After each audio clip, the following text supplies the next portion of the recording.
What's up, guys? I just thought I'd do a little Q&A, question and answer. So I posted in our Facebook community. So if you're not in our Facebook community, please join. This is a fucking great way to not only network with me and Nick, but shit tons of people in the pickup community from all over the world, really. Tons of people from Toronto if you are from Toronto. So easy way to find a wingman, but there's pretty much people from every single big city in the entire world in this group. There's 1,600 people in it. So I posted a question. Not necessarily a question, I said comment some general game questions and I'll make a Q&A video breaking them down. And I'm just gonna jump into this, okay?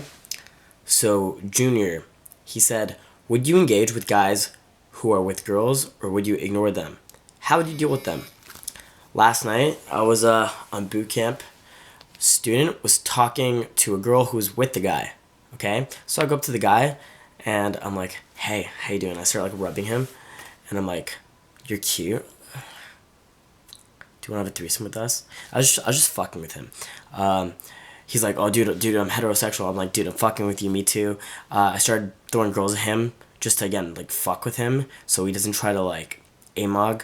This guy he was pretty beta, straight up.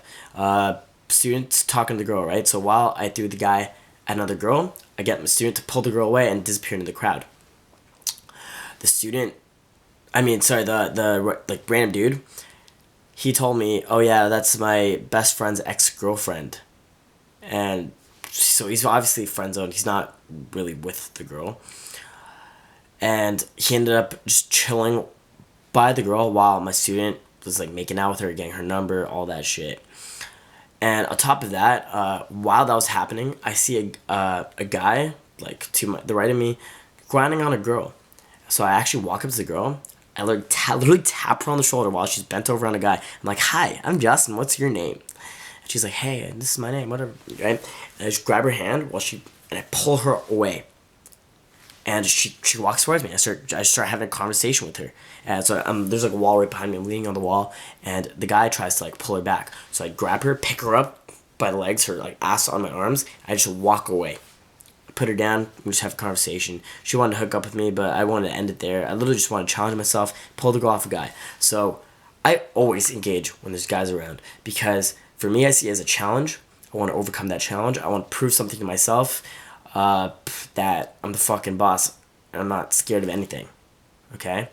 So this is like two examples in one kind of big interaction that happened where I did engage with guys and I proved to myself that I'm not scared and the guys didn't fucking do anything. That's the beauty of it, right? Most guys are more scared of you than you are of them. They're pretty much like spiders. Like, just don't really pay attention to them. When you engage with guys pulling girls away from guys, you ignore them. That's the main thing. You ignore them, act like they're not there. My student ignored that guy who was with the girl. I ignored the guy while I pulled the girl away. Understand? On top of that, I always make friends with all the dudes in the venue, so if anything were to go wrong, I have like random people jumping in who've got my back. Okay, next question. Primod. Not exactly game, but I'll ask anyway. Tips on throwing good house parties, pool parties, using your social circle, and good ways to start doing it every weekend. So, something you might not know about me, I'm a club promoter. Actually, I've got club tickets sitting right over there. I'm a club promoter in Toronto. This summer, actually, I threw a beach party. 200 people showed up, and it was a hell of a experience. I do weekly club events, got a massive social circle. I actually did a speech about social circle game. I'll just throw a link right here. You can check it out right here. I did a 40-minute speech about social circle game. So check that out there. A lot of your answers will be found in that video.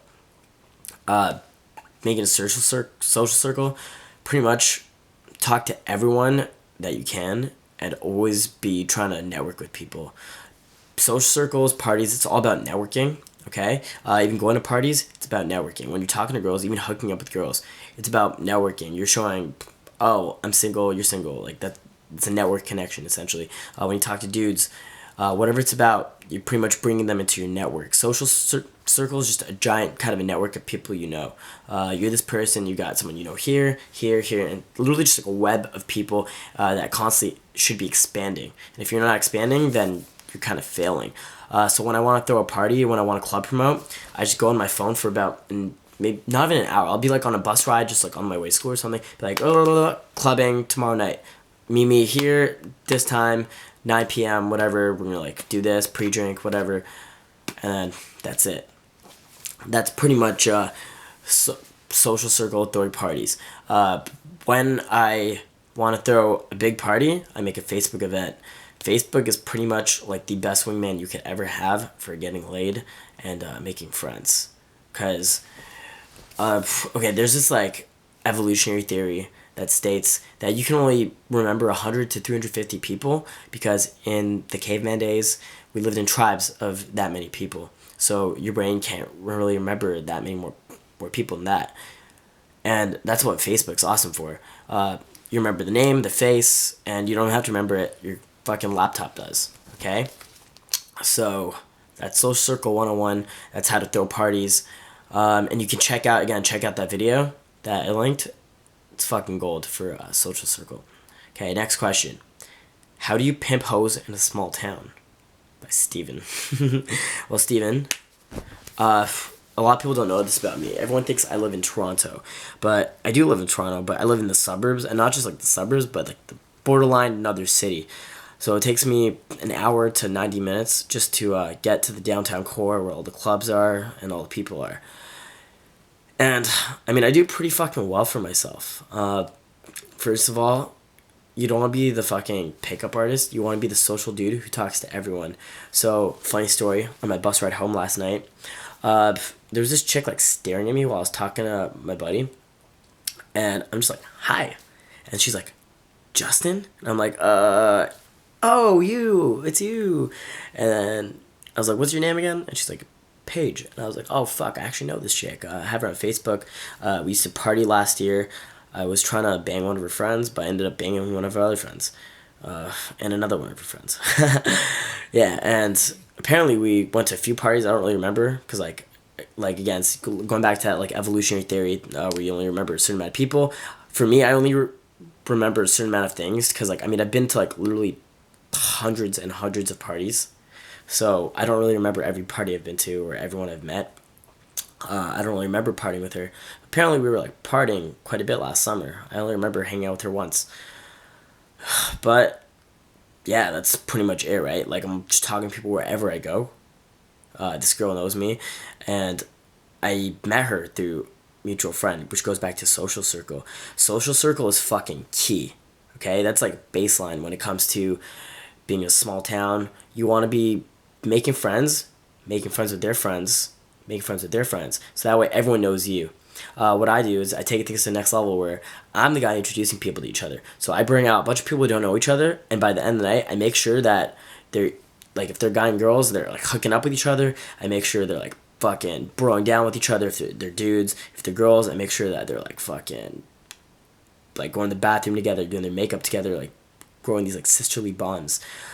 So that way, I'm the center of the social circle, okay?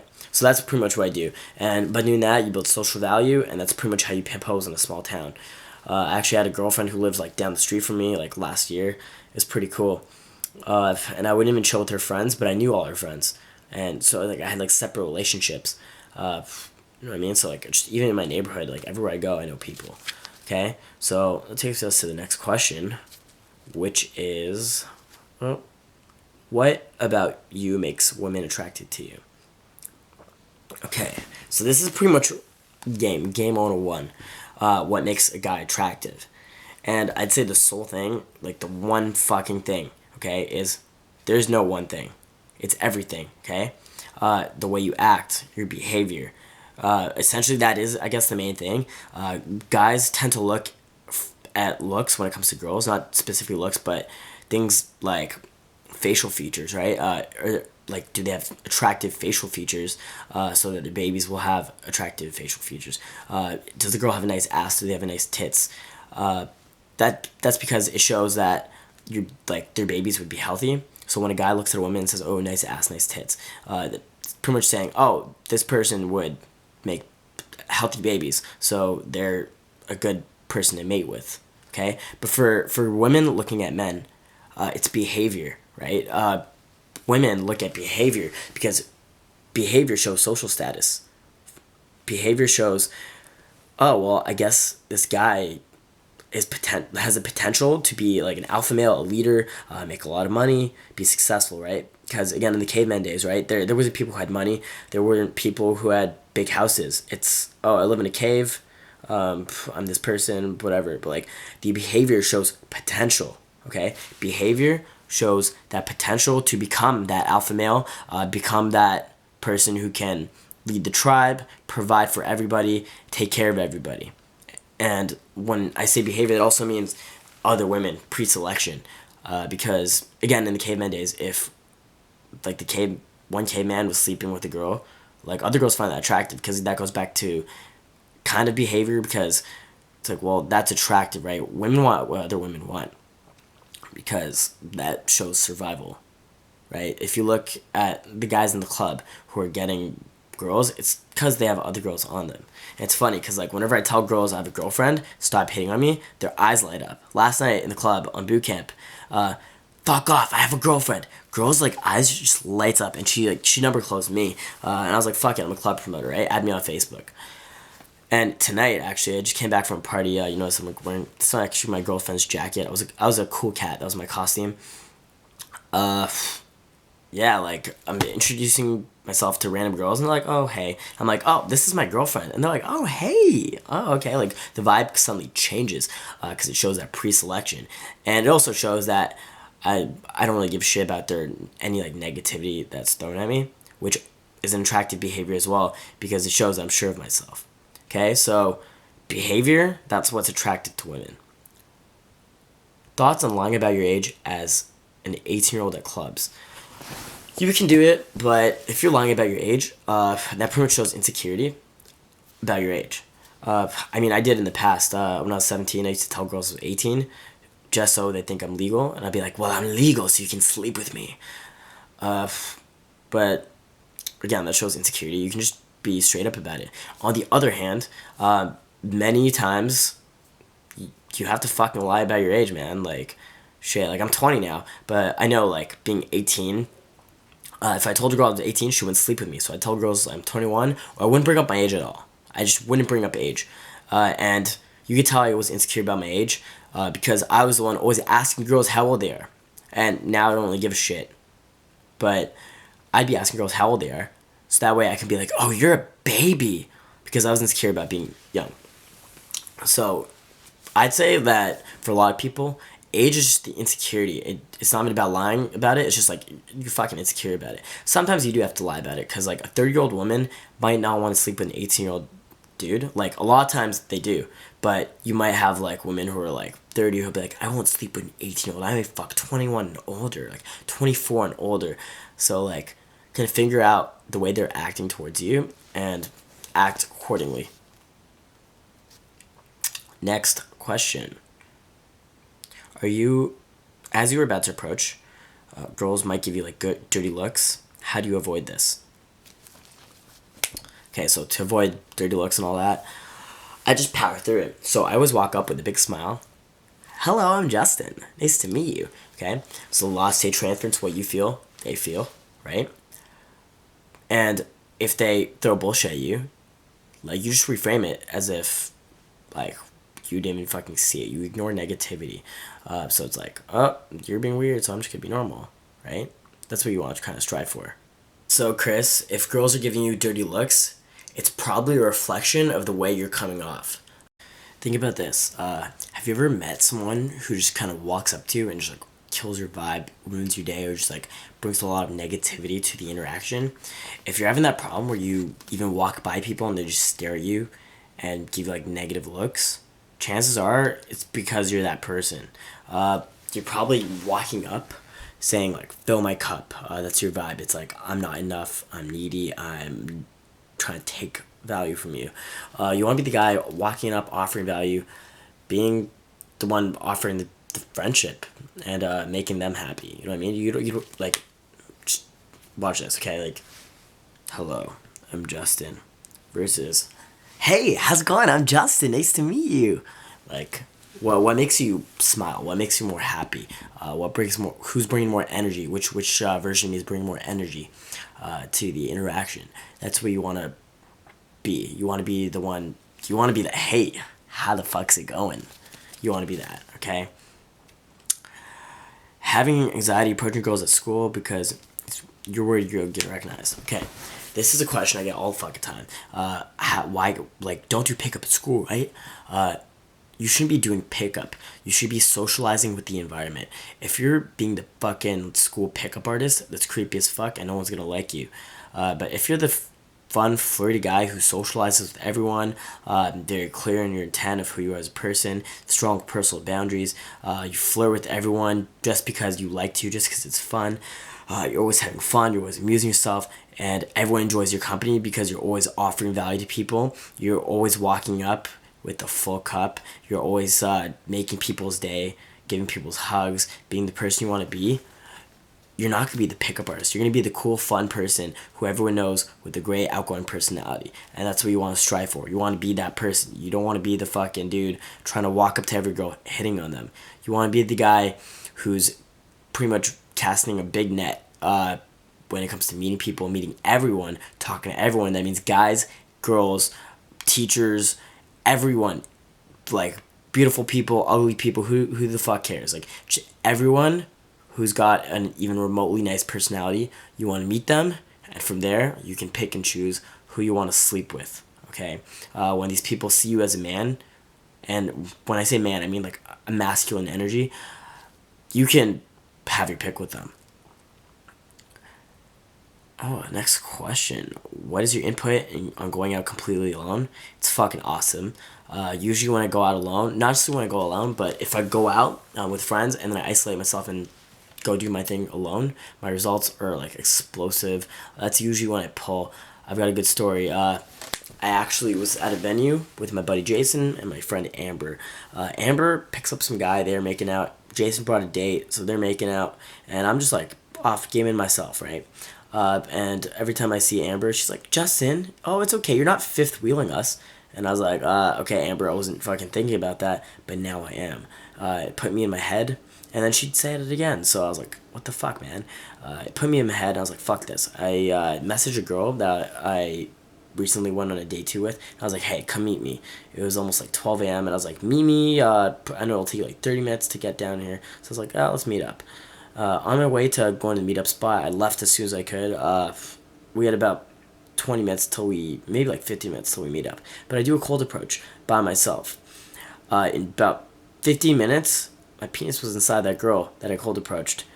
And I still had to meet up with the girl. So after I finished off, I met up with the second girl, pulled her home, and was about to hook up with her. And then my mom walked in and freaked out, and yeah, I didn't get the second one. But interesting to see that I put myself in the position where I was like, fuck this, I'm going to go do my own thing. I went out pretty much alone for the rest of the night, and 2 pulls. I pulled twice, okay? So going out alone is fucking awesome, but also make sure you go out with friends so you're always learning off other people and calibrating and learning how to calibrate. So I'd say go out maybe like 33%. So like 1 in 3 nights, go out alone. What I like to do is maybe like twice a week I go out completely alone, and also every time I go out with friends, at some point I will do some sets alone, sometime in the night or the day. I'll go make sure, put myself in positions where I'm doing game alone. How do you prevent flaky numbers from day game? Okay, so this is how you prevent flaky numbers. Stop getting everyone's number. Let me check how many numbers I have on my phone, okay? We're going to check this real quick together, okay? Let's see. Contacts. Oh, phone froze up. I need to get a new fucking phone. Okay, let's see. Oh, it's not unloading because I've got so many numbers on my phone. It takes about a few minutes to load. But last time I checked, it was well over 1,000. I don't get numbers anymore. I specifically only get Facebooks just because it's way more personal. And it's a better way to manage things. And then from there, when I'm meeting on like a day 2 or something, then I give them my number on Facebook. They'll text me, and then I have the number, so I don't need to text them. I just Facebook them and then call them. Plus, on Facebook, you can see if they read your message. So to prevent flaky numbers, stop getting so many fucking numbers. I used to get 10 numbers a night and be like, I got 10 numbers tonight. But I didn't kiss a single girl. I didn't sleep with any girls. You know what I mean? It was just like me going up to girls, interaction, get her number. Nothing came of it. Still not fucking loading. Okay, so I think, actually last time I checked, I had well over 1,300 numbers on my phone. I've got like 2,000 people on Facebook. But thing is, I don't get flaky people. I specifically hook it as hard as I fucking can. If I decide I like this person, 1, do I like this person? 2, will they hang out with me? 3, I confirm, will you hang out with me? And if they say yes, I get their Facebook. Okay, and if they want to give me their number, I don't get their number. I'm just like, well, I'm not gonna text you. Goodbye. Literally do that. Literally did that last night. This group of chicks, they were giving me, like, one of them was giving me attitude, one of them liked me, but she's like, I'm not giving you my Facebook. I was like, all right, well, have a good night. It was nice meeting you. See you around. Okay, so pretty much it. You want to really fucking hook it in, and don't be getting numbers as a prize. You know what I mean? But like, getting a number is just a way to contact the girl. How to game someone famous. Okay, I have a few stories about this, actually. There's this girl, her name's Shani. I found out that she has a YouTube channel. I was like hanging out with her. My buddy Mateus approached her. She came to the club with us a few times. I think we even made out. She has a YouTube channel. She's got like 15... No, I think she had like 18,000 subs or something like that. Yeah, well, I kind of like... I didn't even get starstruck, because like, I was like, she's just a person. You have to see... To like game someone famous, you have to see them as a person, and think, what can I offer this person? Don't put them on a pedestal. It's almost like as if like seeing a really hot girl. You just don't put them on a pedestal. Follow those principles where it's like, you're a person, they're a person. Make it normal. My buddy Kavork, I actually met him through Twitter. I tweeted about my school because I was at the school Risings, and I was like, oh my god, this place is awesome. And then since he searched it up, he was doing an event near the school, and he wanted someone to promote for it. And when he messaged me, I was like, yo, I think I've seen this guy on YouTube. And I actually got him on the phone, and I was like, listen, fuck the shit you're trying to get me to do. He wanted me to promote for his event. He didn't even know I'm a club promoter, but I told him, yo, I'm a promoter, but listen, fuck that. I can make out 50 girls in one night. Let's make a video. And we're boys now. We actually just drove to a party tonight, and he just hooked up with this chick I brought along. So, Kavork, fucking love you, bro. You're awesome, dude. Yeah, and like, pretty much gamed someone famous to end up hanging out with him, and he became one of my really, like, my best friends. You know what I mean? So, it's, see what you can offer them, and don't think of it as game, just like interacting with them. You know what I mean? You don't need to, if you're gaming them, if you're using it, it's like, I'm gonna game you. Don't like be manipulative. See what you can offer them and what you can do for them. Asians, they confuse the fuck out of me. Okay, Oliver, Asians confuse the fuck out of you. Go talk to as many Asian girls as possible. Surround yourself in the Asian culture. Asian girls fucking love me, because, especially the foreign ones, because even though they're shy, I use that to my advantage. I love to drop the stereotypes. Last night at the club, oh, you're Japanese? Pikachu, konnichiwa. You know what I mean? Like, drop those stereotypes. It's funny as fuck. It makes things playful. And if they're Korean, yell about things about Korean barbecue. You know what I mean? Like, they're people, man. They're fucking people. Just expose yourself to as many Asian people you can. Really embrace the way they act, and you'll understand it more. Last question. How should you structure your game plan where you're going out for day game or night game or just about going out in general? Okay, so what I do, I'm in school Monday, Tuesday, Wednesday, Thursday, Friday. Actually, I don't have school Mondays. So what I do is Sunday's usually my rest day. So I go to every day. I'm on a 200-day challenge. I believe today's day 180 of going out in a row. So Sundays, I just walk around my neighborhood, open sets in my neighborhood. Monday, I either go to school, the mall, or my neighborhood, and I just open sets where the fuck I do. Whatever I'm doing, opening sets. Also, I like to go to the sex club on Mondays and open sets on the way, socialize there, and hang out with my girlfriend there. Tuesdays, Wednesdays, Thursdays, I'm in school. I game in school, socialize in school. Actually, I think mainly just Tuesdays, Wednesdays, I socialize in school, and I go pretty fucking hard, and that's how I have a really good reputation for just 2 days a week at school. gaming like an hour or two a day. Sometimes like 3 hours while I'm waiting for my girlfriend to get to class. Just have a really nice reputation from socializing in school. Thursdays, as soon as I'm done class, I go home and I usually go to the club after. And if I'm like at nighttime, and if I'm not going to the club, I'll just socialize an extra day. Thursdays in school. Fridays, I do nighttime. Saturdays, I do nighttime. So I usually do 3 days nighttime during like the school year. During summer, it's kind of different because I'll be like going clubbing like 4 or 5 times a night, or like straight up like nighttime every night, like 7 nights a week. But I also do daytime as well. I think the best setup is do your thing, but make sure whatever the fuck you're doing is always in public. So day to day, going out in public, doing things, and just naturally socializing with people. And when you have time off, go out at night. Simple as that. And a lot of people make a big deal about it, but what I do is I just set up what I'm doing on my phone. I just make a little schedule of what I'm doing. Because if you actually sit yourself down and realize, if you're the kind of person who's not going out, and you realize, oh, I don't like, or you think to yourself, I don't have time to go out every day, and you realize what you're actually doing, chances are you're on Facebook for hours each day. You masturbate a lot, you play a lot of video games, you smoke a lot of weed, and you waste a lot of fucking time. So during that time, replace it with socializing, walking around your neighborhood, talking to people, going to the mall, talking to people, going to nightclubs, talking to girls, talking to guys, making friends, networking. Okay, and well, that's our last question. So I hope you enjoyed the Q&A. I might do a second Q&A. So if you have any questions at all, leave them in the comment section below. I will try to answer them in the comments, and I'll also make another Q&A video, possibly. Also, subscribe to Let's Get Girls. I'd appreciate it, and peace.